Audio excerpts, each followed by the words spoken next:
We'd like to say thank you very much and welcome to the first Flip Wilson special. And in the dressing room a few moments ago, I was sitting and I was running through my mind great quotations. I like great quotations. I've always learned a great deal from them. And there were three that ran through my mind. One was the greatest quotation I've ever heard made by a woman. And the second was one that I'd written myself. And the third was a quotation made by a gentleman who I consider to be the champion of great quotations, Benjamin Franklin. Let me do them for you, see what I mean? The greatest quotation made by a woman was made by a girl named Sarah Johnson. And it was made when I was coming in to do the show out at the Los Angeles airport. It was Sarah Johnson, whom I heard tell the airline's service representative there, "If you can fly this plane 600 miles an hour in the dark and find Los Angeles, you can find my bags."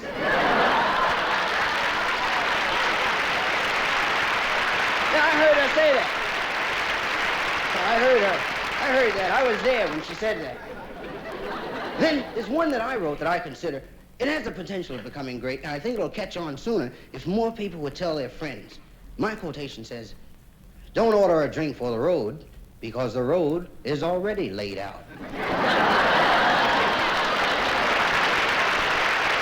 thought that was pretty hip. Yeah, that was good. Ben Franklin made the greatest quotations, the hippest, I'd have to say. It was Ben Franklin who said, "It's hard to forget a girl when you buy her a gift on time." I like that. That's really a great quotation.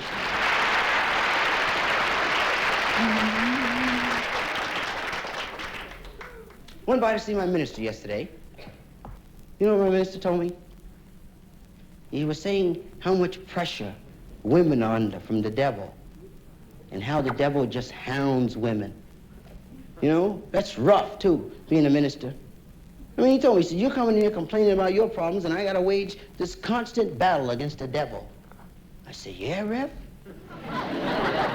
He told me his wife came in the house a few days before, and she had this box.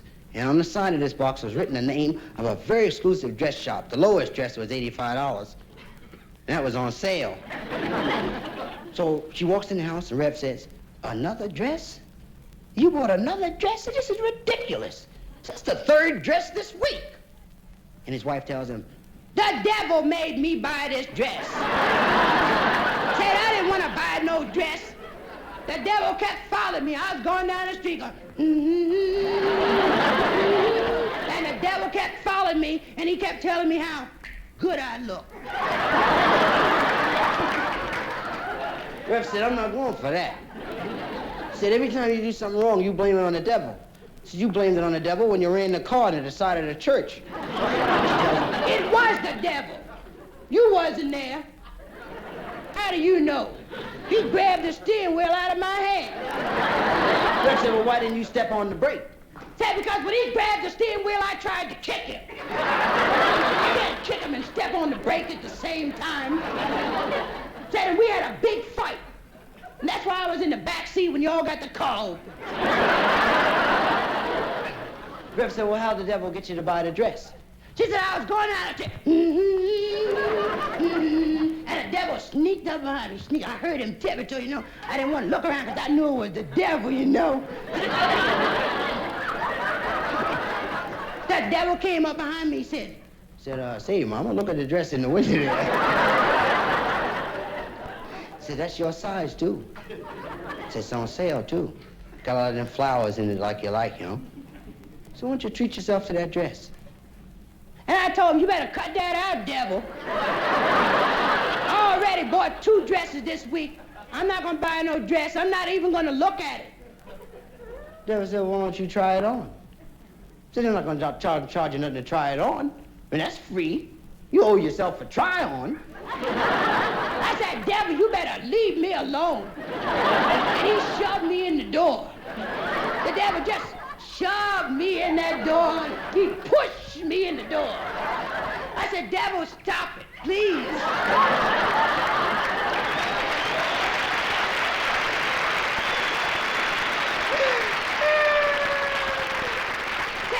Then he shoved me over to where the dress was. I said, "Cut it out, devil." Then he threatened me and made me try it on. Devil said, "You gonna buy that dress?" I said, I'm not buying no dress, devil, and he pulled the gun. Devil pulled a gun and he threatened me and made me sign your name to a check. Rick said, well, look, how come every time the devil makes you do something, it's something for your benefit? When's the devil going to do me a favor? And his wife tells him, he did already. I asked the devil about that. He said if it wasn't for him, you wouldn't even have a job.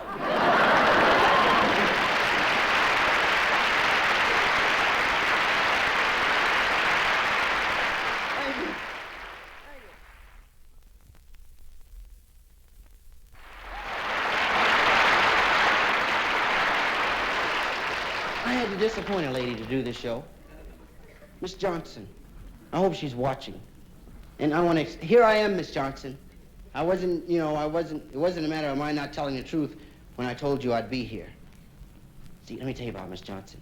Miss Johnson's the president of this ladies' club, and for years she helped me along the way, because she'd invite me by to do club dates for a club meeting on Thursday afternoons.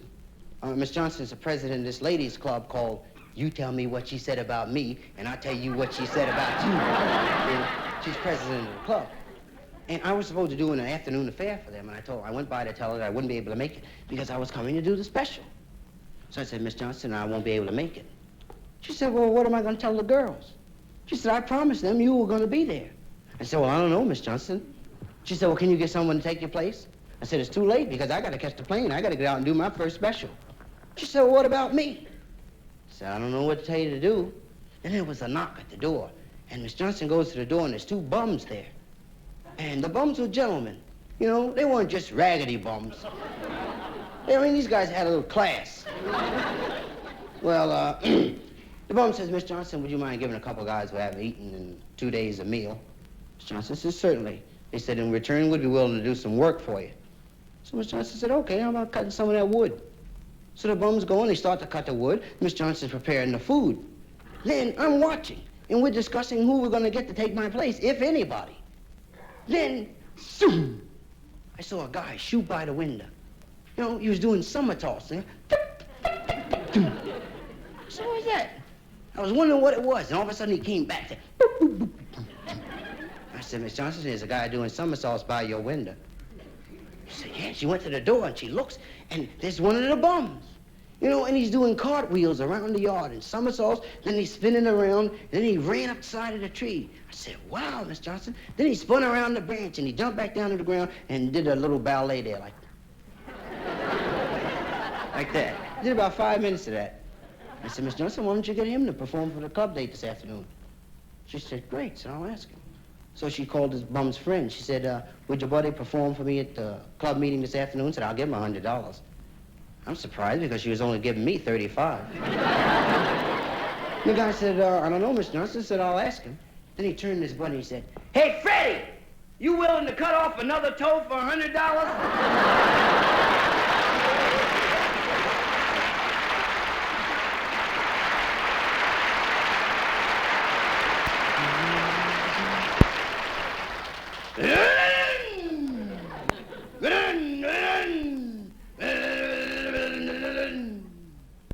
Like motorbikes. I like motorbikes. This is a great new story I've been working on about a motorbike. It's about this guy named Charlie. Charlie got a motorbike for his birthday, He was happy. Yeah, I got a motorbike. And he wanted his best friend to see it, So he said, I'm going to ride over to my best friend's house and show him my motorbike. And he got on the bike, His friend lived next door. And he calls his friend out, and he shows him the motorbike. And his friend said, yeah, that's always a sharp motorbike. He said, but I bought my tennis shoes down because I wanted you to see my tennis shoes. And Charlie said, tennis shoes? The fellow said, yeah. He said, my tennis shoes, I wanted you to see them. Said, I'm as proud of my tennis shoes as you are of that motorbike. Said, in fact, I'm willing to bet you that these tennis shoes are faster than that motorbike. Charlie said, are you crazy? How's a pair of tennis shoes going to be faster than the motorbike? Do you want to race? I said, yeah, I'll race you. So the guy puts on the tennis shoes, Charlie gets on a motorbike, and people were going by up into the hall of the building, and they heard them talking about it, and they're knocking on the doors, the apartments, telling people. So everybody started looking out of the window and said, tennis shoes against motorbike? Yeah, right down there. Said, he gonna rate tennis shoes against motorbike? Said, that's ridiculous. How's the man tennis shoes gonna meet a motorbike? So right down there. And then the race started, the guy on the motorbike starts up. Charlie started about 25 miles an hour. Sometimes my lips get stuck doing that. But maybe they'll cut that out. And the motorbike's doing about 25 miles an hour, and Charlie's friend is running right alongside him. He said, you better go and start the race, because a lot of people got their money bet. Charlie said, okay, so I'm going to whip it up to 45. And the motorbike's doing about 45, and his buddy's running right along beside him. Then his buddy passed him, his buddy passed him, then he crossed over in front of him, then he went back around him. And the guy started running backwards, talking to him on the motorbike. He said, you better get out of the way, so I'm going to open this motorbike up. Then he, turned the motorbike full speed. And the motorbike went about 40, 45 miles an hour, 50 miles, 60 miles an hour, 70 miles an hour, then a big hill, a hill and a curve. Right around that curve, And when he got around the curve, Charlie turned and looked, he looked for his buddy, and his buddy wasn't there. He waited a few minutes. Then he got back on the motorbike and he rolled back around the car. Then he looked and his buddy's laying in the ditch. Just say, man, so what are you doing in the ditch? And his buddy said, you ever have a tennis shoe blowout on you at 90 miles an hour?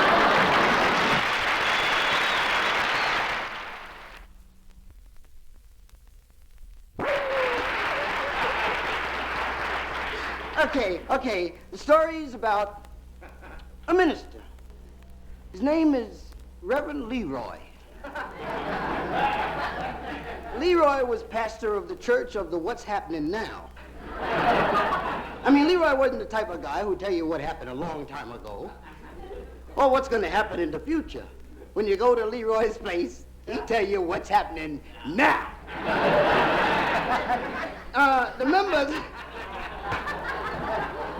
The members of the congregation dug Reverend Leroy so much that they got together and chipped in, all of them chipped in, and they built Rev a new tabernacle. Well, it was really a storefront, but they renovated it. Changed the name from barbecue place to tabernacle.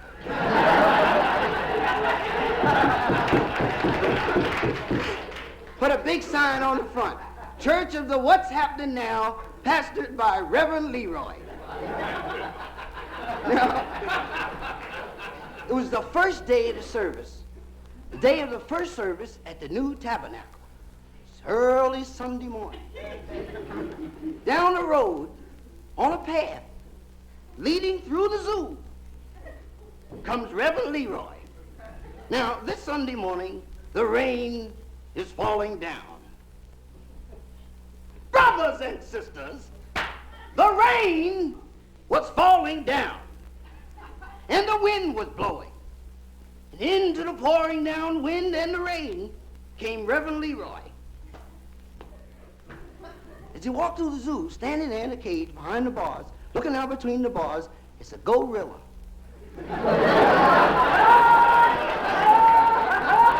Now, you're laughing. Now, I realize that gorilla, but on the cage, on the front of the cage where it has the name of the animal, it said Go-Rilla. G-O, it said beware of the G-O-Rilla. That's Go-Rilla. Beware means watch out. Watch out for the gorilla.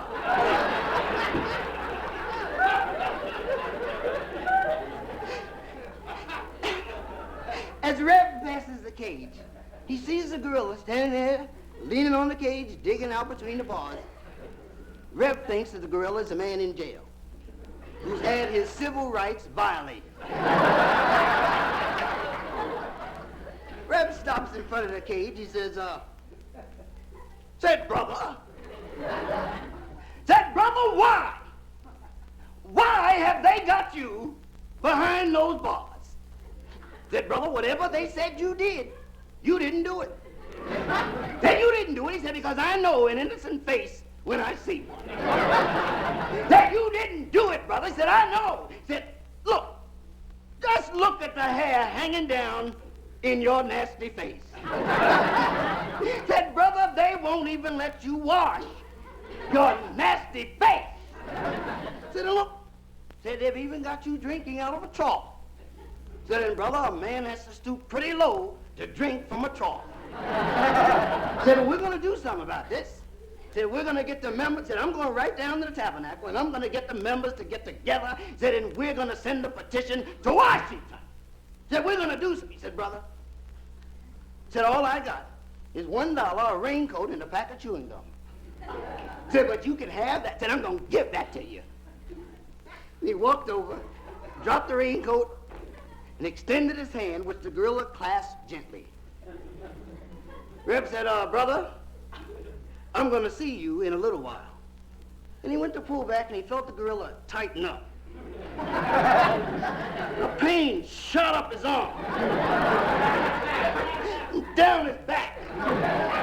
Reb said, brother, I told you that I would see you in a little while. Then Reb heard his spine snap. Reb said, brother, didn't I say I would see you in a little while? And the gorilla snatched him inside the cage, betwixt the bars. Reb threw that small opening in the bars, broke both shoulder blades getting him in there. And he cupped Reb's head in one paw, and he rained blows upon him with a 75-pound mass of hair-covered nut. The breeder said, brother. Said, wait a minute. Said, hold it. And the gorilla snatched him by the neck. The gorilla had a handful of the man's neck. A handful of neck doesn't leave too much neck. Has anybody ever had a handful of your neck? The gorilla took him by the neck and he beat him off both sides of the cage. Then he slammed him around and slammed him down and jumped up and down and picked him up and flung him out between the bars. Reb got up.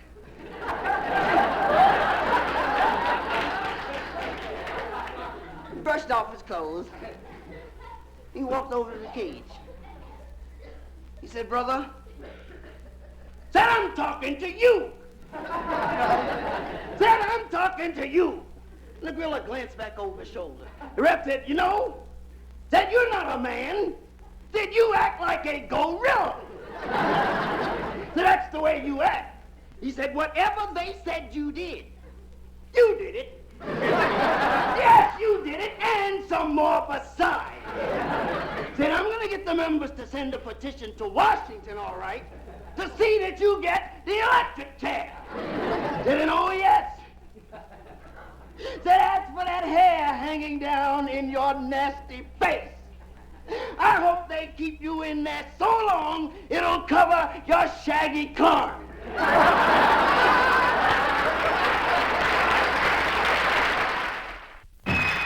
Thank you very much. Thank you.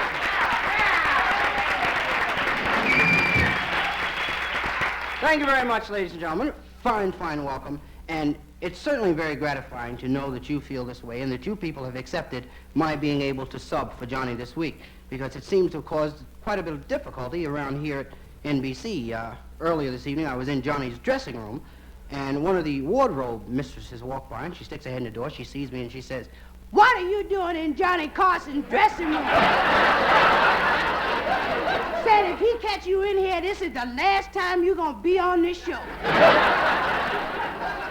So I'm very glad. I'm very glad that you feel that way. We will, during the course of the week, find some way to overcome her problem and firmly convince her that NBC, without a doubt, has established within everyone's mind that it is the full-color network. All right? It's fun for me. This entire week is going to be fun. I've looked forward to it. And, in fact, to stand here and act so cool. I'm excited. I'm not nervous, I'm excited. in the dressing room, I felt good. I was thinking, you know, just different ways of expressing the enthusiasm, and I was saying to myself, woo!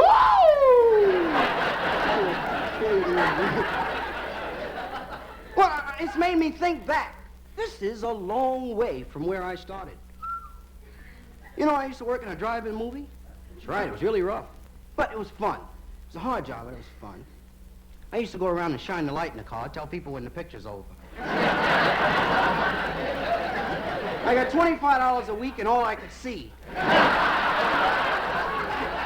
I'd walk around and say, the picture's over, the picture's over. I tried a lot of things. I feel that I'm prepared to assume the responsibility for, well, this job. This job is like, I feel like this job is like being at a weenie roast, with me being the weenie. I just threw that in, you know. Yes. I tried a lot of things. You know, coming along, during my younger years, I operated my own business. It was a lemonade stand, you know. And it was doing pretty good. The way it went is I had a big sign over the lemonade stand called Flip's Lemonade, all you can drink for a dime. Well, that was great, and it was going along pretty well. But then you always run into a wise guy, you know. One day a guy comes up to the stand, he says, is this lemonade as good as everybody says it is? And I said, you better believe it. This lemonade is just as good as what your mother used to make. And the guy said, that gotta be some very good lemonade. I said, and in addition to that, I give you all you can drink for a dime. You can't beat that. I said, let me tell you how I fix this lemonade. I put extra sugar in the glass, so that when you turn the glass up to drink it, the lemonade starts swirling around, and that makes the sugar swirl, and the lemonade gets sweeter as you go down. You know, as it goes down. Makes it taste better. And then the lemonade is very cold. I put extra ice in the pitcher, and then I pack the pitcher in the ice. So I said, yeah, that's all right. He said, give me a glass. So I gave him a glass, and he said, I'll have another glass. I said, well, that'll be another dime. He said, now, hold on. He said, the sign says all you can, but you had a glass, didn't you? The guy said, yes. I said, well, that's all you can drink for a dime.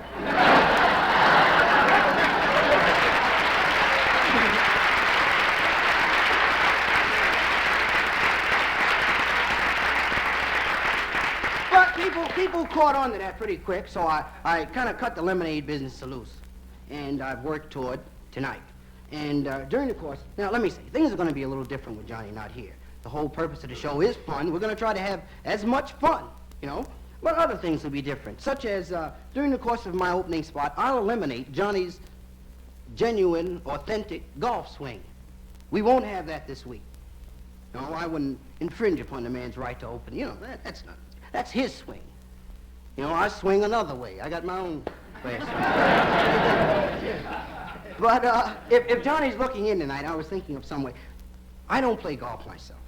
Well, the ball is too small. If the ball was a little larger, I'd play. But in the elevator at the hotel I'm staying at, coming up on the elevator, I heard two guys discussing the game, and I thought it was a pretty amusing conversation. One fellow says to the other, he said, say, George, he said, how's your golf game coming? George said, it's all right. It's all right. The fellow said, you should be pretty good. You and Freddie playing every other day. George said, look, said, don't mention Freddie's name to me. He said, I don't want to talk about Freddie. You understand? So don't bring his name up to me. I said, but you and Freddie are such good friends. You guys play golf every other day. George said, well, not anymore. I said, well, what happened? He said, look, he said, do you want to play with a guy who cheats on the score? Want to play with a guy who cheats? A guy who, if he makes a hole in one, he's going to take off two? Do you want to play with a guy who steals your clubs while you're watching the ball because somebody's already got your bag? Do you want to play with a guy who'll run through the clubhouse yelling, burn, baby, burn? Do you want to play with a guy like that? And the fellow said, heck no. He said, well, neither do Freddie. Thank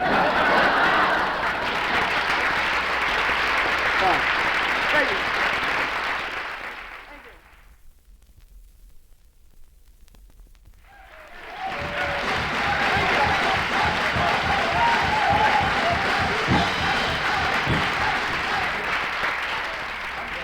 I don't know where to go from there, you know that, right? Assuming that perhaps Johnny might be watching this evening, I'd like to say, John, I'm really having a problem with the wardrobe. You know that brought down the wardrobe I was telling you about last night? Well, let me explain to the ladies and gentlemen. And see, the wardrobe woman actually resents me. When Johnny left, he told me that I should make myself at home in his office. His office was now my office. So this morning, I brought in my barbecue set. I brought in a record player, some Ray Charles records, you know. And I invited over a couple of my lady friends. Then this evening, the broad down the wardrobe ruined the whole thing. Like she stuck her head in the door and she saw me and then she said, "Johnny Carson don't allow no cooking and dancing in this office." And the girls got mad and left, you know. I started to walk out myself. In fact, the only reason I haven't walked out is the flying corporation and encouragement I received from our producer, Mr. Rudy Tellez. Rudy's a fine guy. He's always encouraging me. He says, don't worry about it. If you don't hit the commercial right on time or if you're a few seconds late with the station break, everything's going to be all right. He's always been very encouraging. In fact, I met Rudy in Detroit last year. Yeah, he walked up to me and he said, "Take a television. They ain't going to miss it."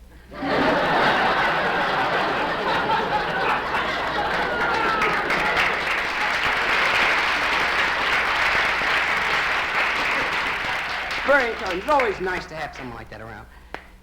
I have to say, I like to be honest with you people, you know? And I like to say that being a young Negro performer hosting a national television show hasn't gone to my head. Why should I let the fact that I'm in a position of power and of prominence and considerable influence affect me? I mean, why not stay cool? Well, I'm not going to panic. Just be the same guy that I've always been. Ed, after the show, would you finish shining those other two pair of shoes?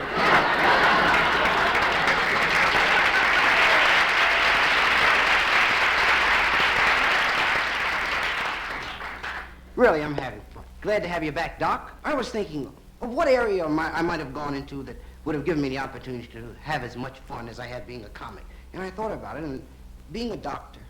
You're a doctor, right, Doc? I certainly am. Well, being a doctors have a lot of fun. I didn't find out until, you know, how much fun doctors had until a couple weeks ago. I was in a bar, and a guy was telling me about his wife went to the doctor. She had a headache, you know, and she says, "Doc, I got a headache." And the doctor said, Said, "I'm going to have to give you what's called a thorough examination." He said, "Now, if you remove your clothes," and the lady said, "What? Remove my clothes?" Said, "I'm a married woman." Said, "I've been married 14 years and I never removed my clothes in front of my husband, and I'm not going to take them off in front of you." I said, "Yeah," I said, "I see what you mean." He said, "Well, in that case, I'm going to make it easy for you." He said, "If you'll step behind the screen, step behind the screen." So the lady steps behind the screen, and she says, "Are you going to turn the light out?" The doctor said, "But you're behind the screen." She tells him, said, "That don't make no difference." Said, "I'm not removing my clothes, even if I'm behind this screen without the light out." The doctor said, "Wow." And then goes on, he turns the light out. Then the lady removes the clothes. You could hear the rustle, you know, remove the clothes. Then the voice in the dark says, "Where shall I put my clothes?" The doctor said, "You can drop them on the floor like I did mine."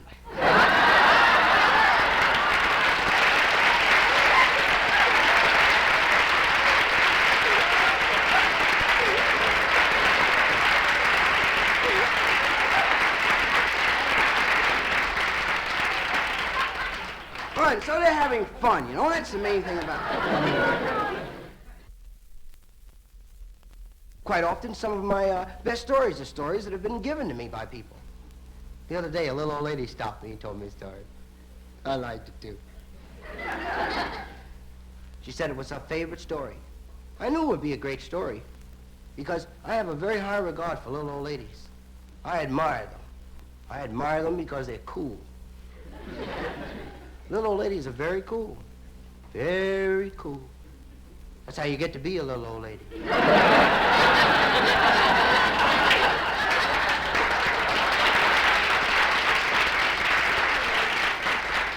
You gotta be very cool. More little old ladies than there are little old men.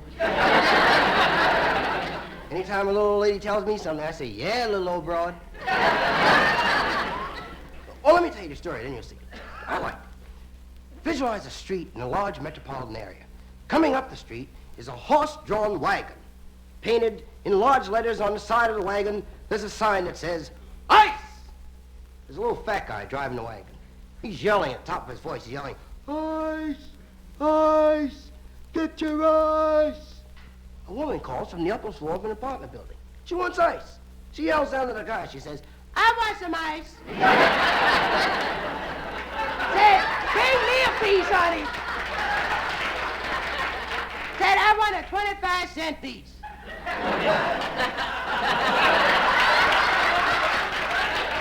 The guy cuts a 30-cent piece because the lady lives upstairs. No elevator in the building. By the time he gets up there, it'll be 25 cents up. I threw that in. The little old lady didn't tell me that. He enters the building, leaving the horse and wagon at the curb, which I thought was very practical. No sense carrying that damn horse and wagon up there. While he's in the building, there's a fella passing along the street. As the guy gets abreast of the wagon, the horse turns and says, "What a life." I said, "What'd you say?" "You know what I said? What a life." I say that because the little fat guy who owns the wagon never takes the time to consider what it's like being the horse. He said 5 days a week he makes me pull this ice wagon. And Saturday he sells rides to the kids at a dime a ride. And Sunday it's all day around the park, $3 an hour. That's why I say, what a life. The fellow said, "Does he know you can talk?" The horse said, "Heck no, and don't tell him either. If you do, he'll make me yell ice."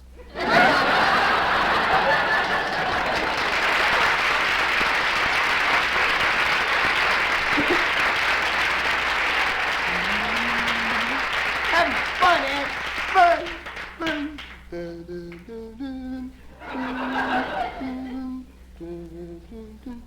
Why go away sometime, you know? Go on a little trip. That's what having fun is. Doing the unusual.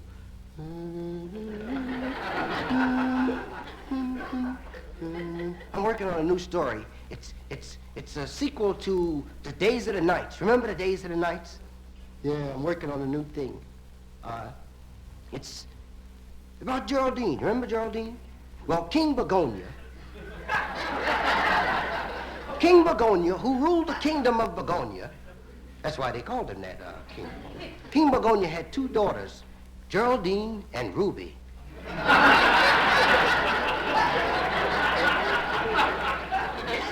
People saw Geraldine all the time. They very seldom saw Ruby. But they knew she was around because every evening at 5, the bell in the tower of the castle of Begonia would ring. And King Begonia and Geraldine would come out on their balcony there. And the king would issue a royal proclamation while the citizens below screamed, "Hooray, King Begonia! Hooray, King Begonia!" And the king would say, "He who has nothing should have less, and that which he has shall be taken from him." The citizens would scream, "Hooray, King Begonia!" Yeah, they saw Geraldine all the time. Very seldom saw Ruby.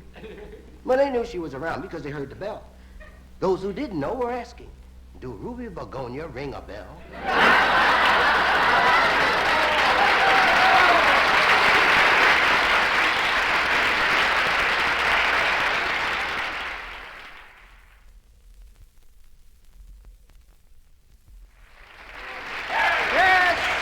Yes. Thank you. Woo!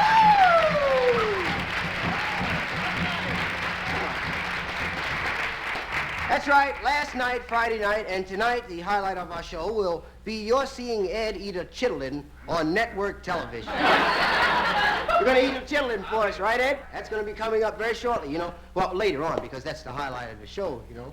And we got a lot of fun things happening this evening. That's a gassy jacket, Doc. That's beautiful. Yeah, that looks like my riot jacket. You saw my riot jacket, the one I got in Buffalo out of the window?